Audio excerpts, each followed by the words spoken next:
life and business throws up challenges as well. Frank, what about you? I mean, you know, you go right back to the beginning, and I'm no doubt there would have been some challenges in those very early days. The first one was probably the second month after we'd formed, when we talked about forming Capricorn. I wanted everybody to put in a lot of money, which they didn't have. So I went off to the ANZ bank who I was dealing with and said, right, I've got 21 blokes going to form a cooperative, and you're going to lend them $5,000 each. You'll get our bank account for as long as I'm around. And I said, the blokes that don't qualify in your lending terms, they still get the $5,000.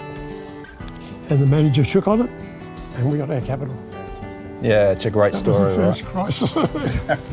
We still bank with those bankers today. So, you know, that hasn't changed either. So you've still honoured your commitment to the branch manager of the day. Yeah, knows your beer, Frank. Christchurch earthquakes was huge. The members were hurting really badly, and I was so proud of what we did. And I remember getting boots on ground with the team there during the very early hit, and I went to see one member's forecourt, and the pumps were leaning at 45 degrees. And I doubled back 3 days later, and they were vertical again because another quake had come through and reset it.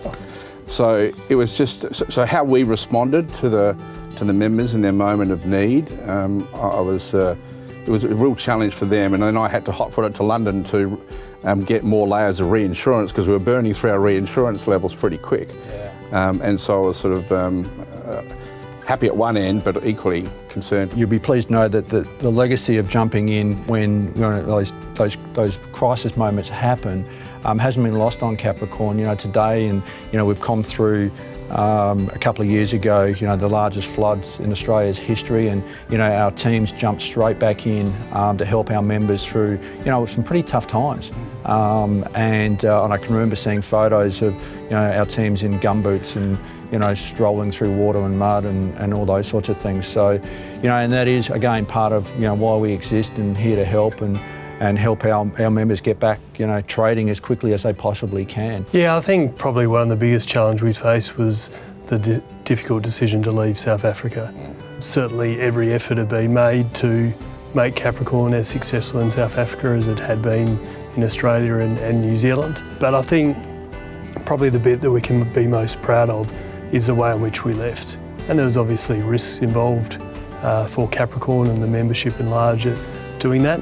But the way in which we went about it, the way in which we looked after those members, the way in which we looked after those suppliers, they repaid in kind, and we left with our head held high